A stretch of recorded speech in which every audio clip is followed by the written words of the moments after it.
Hello and welcome to Cheshire Audio. This might seem like a bit of a weird position to be sitting, but it's -2 outside this morning, and it's this shop, which was built in 1878, isn't the warmest of places. It seems to lose heat really quickly, so in spite of the heating being on for 2 hours, it's freezing. So I'm sitting against the radiator because it's the warmest place in the shop. The office is freezing. This is the top down room, and it's quite nice and warm up here, particularly with the sitting against the radiator. So yeah, this is just a bit of a talky one really. I've not got any product to show particularly. I'm going to have to use photographs. What I'm going to do here, this is seeing as the retro review thing seems to be quite popular. It's slightly different. It's kind of retro review to a point, but this is more talking about unreliable products, which I sort of struggled with the concept a little bit at first, because I think it's some of these brands I might be talking about, if I continue with this, some of them are still current, some have morphed into other companies or whatever, and I don't want it to seem as though I'm sort of having a bit of a go about them really. But I think the attitude with this is that was then, this is now kind of thing. I think every manufacturer has had products which have been a bit of a failure in one way or the other, or well, not necessarily a failure sometimes, but I think quite most of them have done things like that in the past. So it's not unusual, and particularly, I mean, these products we're talking about are sort of the 80s, 90s sort of time, which I think they were different days. I think partly because hi-fi was a much more popular thing. It was more mainstream. Everybody had a hi-fi system of some sort. I mean, all the enthusiasts would have British or American or European kit, or the man on the street generally would have a Japanese stacker system, but still proper separate hi-fi. I mean, there was a bit of crossover. I mean, there's some really good Japanese stuff that ended up in the audiophile side, and some British stuff that went more mainstream. But generally, that was the way things were. So yeah, like I say, I've sort of battled with the concept a little bit, but I've decided to do it because I think there's some interesting stuff out there over the years. I think as a dealer, it's always been quite difficult at where to place yourself with this, because in the 80s, 90s, the only sort of point of reference anybody had was the magazines. I mean, nowadays we've got the internet, for better or worse. I think the problem with the internet is that if anything has the vaguest of faults, that's all you ever hear about. Whereas years ago, there was no reference point for reliability. The hi-fi magazines didn't do long-term tests like car magazines do. So they would unbox something and listen to it, and that was all. That was it really. As long as it worked out of the box, that's all that really mattered. So you never got to find out whether the product was reliable or not. From a dealer point of view, you did, because you were sort of face to face with customers. You had your demonstration and stock. You were dealing with it every day. And it did throw up some interesting situations, really. Particularly, and the one that really brought home to me how powerful hi-fi magazines are was the very, very original Mission Cyrus 1. I mean, the Cyrus, the brand, the Cyrus 1 was the first actual Cyrus product to be produced. The Cyrus brand came from Mission, and I actually went to the very original launch of Cyrus on Jersey, I think it was it Jersey? Yeah, Jersey. Went to Jersey to the launch. Because Mission had actually, as a company, were known for speakers, and they're a very successful speaker manufacturer, and they dabbled with electronics, and they sort of sold, but sort of didn't. And I think the thinking was that we're known for speakers, so it's a bit of an uphill thing. We're going to have to try and promote ourselves as an electronics company, and it's going in a different direction. So they decided to separate it out and produce the Cyrus brand. I mean, before that, they'd had Mission had a really good big pre-power amp, which I'll try and find a picture of, but very distinctive looking. Actually, not very reliable from what I was told. I never heard it. I saw them, I never heard them. Very reliable. I think the reason I didn't hear one was that one I saw wasn't working. Anyway, I'll try and find a little picture to put up there. And they produced an amplifier called the 778, Mission 778, which looked very, very like a Cyrus, but predates it, and was okay. It was a bit, I seem to remember the 778 was very good, but very bright as well. So anyway, and it didn't really sell in any sort of volumes, I don't think, really. It wasn't a big seller, but probably because it was branded Mission. Oh, they also had the Mission DAD 7000 CD player as well. But yeah, the Cyrus brand was created probably, I'm going to take a wild guess at this, at about 85, 86. I'll put that up. I can't remember. 85, 86. I was, trying to think how old I was when I went to Jersey.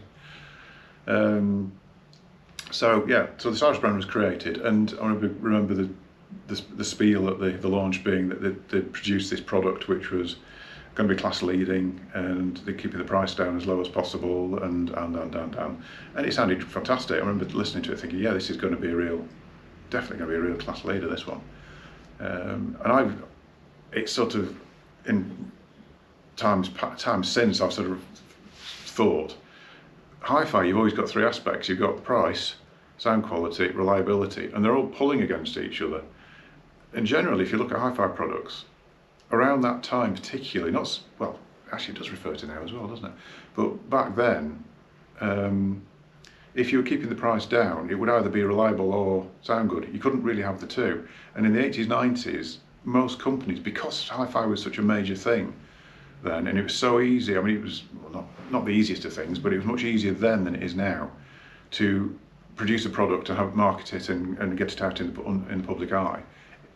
The sales were so easy then. You know, there were so many different brands, and it was things would sell. Any new product would sell easily. There was no fight to try and get things known like there is now. It's really difficult nowadays to get a new brand recognised and out in the marketplace. But back then, like I say, it was much easier. And a lot of companies sort of went down the sound quality route and thought, well, reliability, we'll see how it goes or whatever. But that 3-point thing does seem to hold out. And I think that modern equipment, they've very much gone down the reliability and keeping the price down. And obviously the sound, a lot of modern high street stuff sounds very poor because of that, because it's just very, very reliable, but and the Mission, listening to that spiel, thinking back now, they were pushing the price down and pushing up the sound quality, and it was way better than anything at the price when it came out. So we ordered some up and listened to that, got our demonstrator, sounded fantastic, started to sell them through. It was put out for awards, won all the awards, got 5 stars in every review. Every magazine loved it. It was on the front covers of magazines. After about a week, our demonstrator blew up. And then some of the ones we sold started to come back.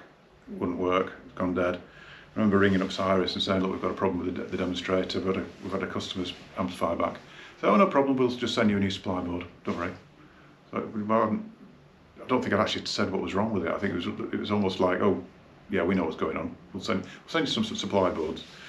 And bit by bit, we've realised that pretty much every one we were selling, I think it was something like 80% of the amplifiers we were selling were reappearing, were coming back, oh, it doesn't work, it's gone off, it's not working now, this has happened, that's happened.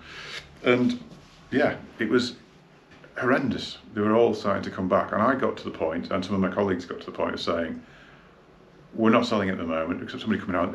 The thing about it was that people would come in, and there was no case of, I would like to listen to Cyrus 1 against the competition. They would just come in, I've read the review, I want Cyrus 1. And I got to the point of saying, well, we're sort of not selling them at the moment because we've had real problems.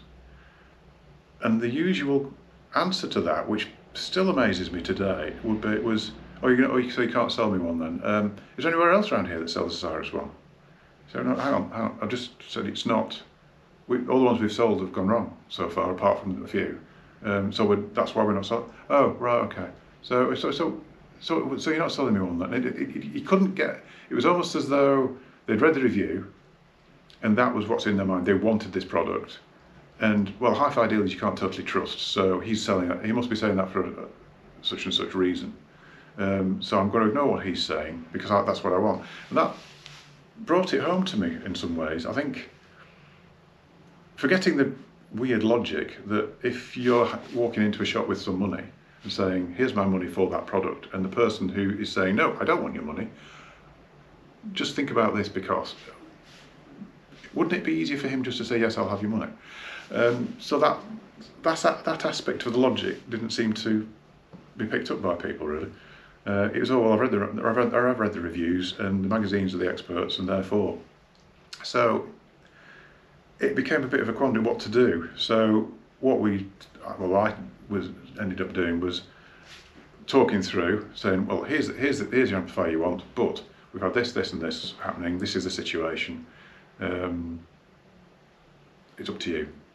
And quite often they would buy it anyway. And we even got to the point of joking with them and saying, well, see you tomorrow then. And quite often you did. Everything was kind of resolved shortly after that, because they brought out the Mark II, which is the metal case version. And I think the Cyrus 2 had come out. The Cyrus 2 had a similar. Cyrus 2 was never as unreliable as the one. It was unreliable-ish, but the one was the killer. That was the one that virtually every one of them blew. The second version, the Mark II, which was a metal case with a cast base to it, and it was a beautiful looking thing, really heavy. The Mark II was more reliable. It wasn't amazingly reliable, but it was a lot more reliable. But it just never sounded as good as the original. And it's that pull of the three aspects. I think they pulled in the reliability, the sound quality, and increased the reliability, and to try and keep the cost the same. I think they went up slightly, from what I remember. But yeah, that was the Cyrus 1, and I think the joke that we had as well at the time was that the Mission's big push with the Cyrus 1 was that it was made out of military grade components, and our sort of take on that was they must have been sort of old Exocet parts because they all blew up, which isn't totally funny when you think about it, but at the time. So yeah, that was the Cyrus 1. I'm just going to touch the back of the camera because I seem to have disappeared. Oh, there. Yeah, and around the same time, there was another amp that was problematic, I suppose. I mean, Music Fidelity produced an amplifier called the A1, which I wouldn't have said was massively unreliable, but it had its moments, the A1, and it was a low wattage Class A amplifier that didn't really have enough sort of ventilation on it. It was Class A needs to get its heat away really quickly because they run really hot, and the A1 did, but it was barely enough really to get its heat away. So that became quite a successful amp for Music Fidelity. They did quite well with it, and for some reason somebody, Anthony Michelson I imagine, decided that as soon as that's so successful, the only thing that's stopping people buying it is the low power. Let's make a high power version of it, which begat the A100, and the A100 is possibly the most unreliable amplifier ever made. And I think, like the Cyrus 1, I think people still look back and still remember it as being astonishing value for money. People still search them out now. They're actually worth quite a lot of money now, really. If you can find an A100, they're really going up in value. They've become quite collectible. And people who owned them stuck by them because I remember people saying, well, what else is there? I mean, it sounds as good as this for anything like this money. But you had to be prepared for the fact that it ran way too hot, and it was never any major component failure with A100s. It was always dry joints, and most people would have had 3 or 4 failures with them. There's, run for a bit, then the channel would go off. They'd run for a bit, one of the input selector would stop working, run for a bit, and both channels would go off. It was really common, and like I say, it was such a loved amplifier that people forgave it, and you wouldn't get away with it now. You wouldn't really get away with that level of unreliability. But like I say, skewed towards sound quality, reliability pulled in. If it had been a more expensive amplifier, it could have been in bigger casework with a much better heat sink situation on it. But because everything was tight cost-wise, the only thing that really was on a peak was the sound quality. So yeah, again, loved it. Fantastic amp, the M100, really good. I mean, if they could make an amp, I think the modern equivalent probably would be Sugden, Sugden A21, something like that. Just sounds astonishing for the money. But the Sugden isn't a cheap amplifier. They've it's nice, it's well ventilated, and it dissipates its heat well, and it runs nice, it's nice and reliable and everything. But the A100 kind of was in that league for what would have been a fraction of the price, I suppose. I'm trying to project forward how much that would be nowadays. Really. I can't work that out really, but it wouldn't have been an expensive amplifier particularly. So yeah, that's the Music Fidelity. The other amplifier, which it won't be as well remembered, I don't think, because it goes back a bit now, for being unreliable, and weirdly there's still some around of these, and I had one briefly, the Nitec 252. Actually saying about people still being around, occasionally I have customers who are still using original Cyrus 1s, and if you say to them, oh, it's really unreliable those, when they came out, they look at you as though you're mad, as though, well, I've never had a problem with mine. And I think that's quite often the case. I think if these things don't fail in the early days, they never fail. But yeah, the Nitec was, I'll put a picture up on it. It was a bit of an oddity looking, and more of an oddity internally. But it was a very similar sounding amplifier to the things like the bottom end name equipment and exposure equipment. Very, very clear, very pacey, clear sound. Really likable sounding amp, and sort of for its money, very, very good. So we're getting into the situation of it wasn't an expensive amp, but the sound quality was good. So what's going to suffer? The problem with the Nitec was it was a bit overcomplicated internally. It wasn't just a single board and a transformer like a lot of amplifiers. It was layers and layers of boards. It actually had tone controls. There were all sorts of things on it that unusually for things at the time, and it suffered from just about every fault you could ever imagine. I mean, phono board faults, output channel preamp faults, power amp faults, power supply faults, you name it, and it was almost impossible to get into to repair. I mean, even if the fuse went, actually getting the casework apart, there was boards attached to the base, boards attached to the top, and it was like opening the gates of hell. It was like you open them up, there was cables interjoining the two halves, and you'd have to sort of try and get in, and you couldn't actually take it apart and fault find with it because you couldn't actually get to the parts you needed. It was a nightmare to try and do anything too. So, well, I think that would have been probably as unreliable as the A100, but it was never the same fault twice. It was always something different. And I remember when I started in hi-fi, the place I was working was a big Nitec dealership, and they had a specific ceiling high shelving unit, which was for all the Nitec repairs. But again, it was such a dominant product at the time. It was the best amplifier at the money. That people bought it and just sort of crossed the fingers and just, well, I know it's unreliable, but let's just go for it. And people still look back really fondly on the Nitec. It was one of those that really did do what the magazine said it did, but there was always the consequence of the reliability. Really, I think it was kind of killed off when the name Nate came out, because the name Nate was ultra reliable, sounded as good as, just very the backup of name audio as well, which were just about perfect for backup at the time. So I think it sort of fizzled out a little bit. That it was Nitec became Ion, which were better, a lot better, and still brilliant sounding actually, but more expensive. Which nowadays are nothing to do with the original company, but I think some of the designs have moved on to a company called Heed, which might be a link back to the original designer, but the Heed that are around now are still kind of the same company, but don't have anything like the same issues that original Nitec did. But like I say, that was then. I have to keep making that point really, because we're not knocking a whole brand. We're just certain products in ranges that have caused issues. So yeah, I'm going to leave it at that. I'm not going to do any more. I mean, there are more, so I'm probably going to do a bit of a series of this. I mean, I can certainly do a CD player one, because there was some really unreliable ones that you wouldn't expect to be actually as well. CD players, record players. There's some obvious ones in the record player list, to be honest. Yeah, so there's a few things we can do on this.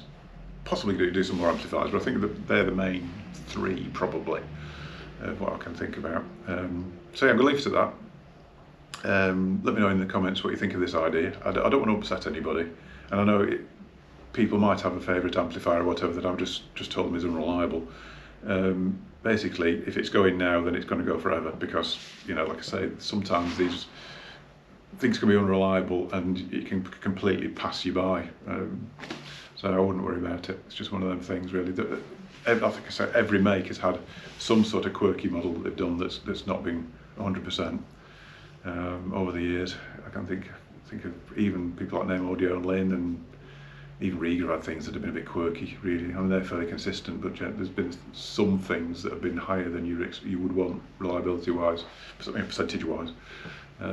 So yeah, I'll leave it at that. You might have noticed at the beginning I put stereo fill at the on there. People keep asking me, well, you don't say what your name is. I mean, I do put it at the end, but I don't think everybody watches to the end, so they're probably not going to see this either. But the stereo fill, I've got a customer who calls me stereo fill, and which is actually quite, when you think about it, is actually very clever. So I just thought, people want to know what my name is. My name's Philip. I don't actually like being called Phil, but I just tend to go with it because everybody calls me Phil. But stereo Phil, I thought that's quite clever. Let's. So at the beginning, from now on, at the beginning, I will put Cheshire Audio stereo Phil, just so everybody knows right at the beginning. So if you want to ring me up, Philip, stereo Phil, whatever you want to, whoever you want to ask for. So yeah, that's it. Don't forget to subscribe and give us a like. Always thankful of any sort of, you know, anything like that, really, because you know, much appreciated. And I'll see you in a future video. Thank you very much.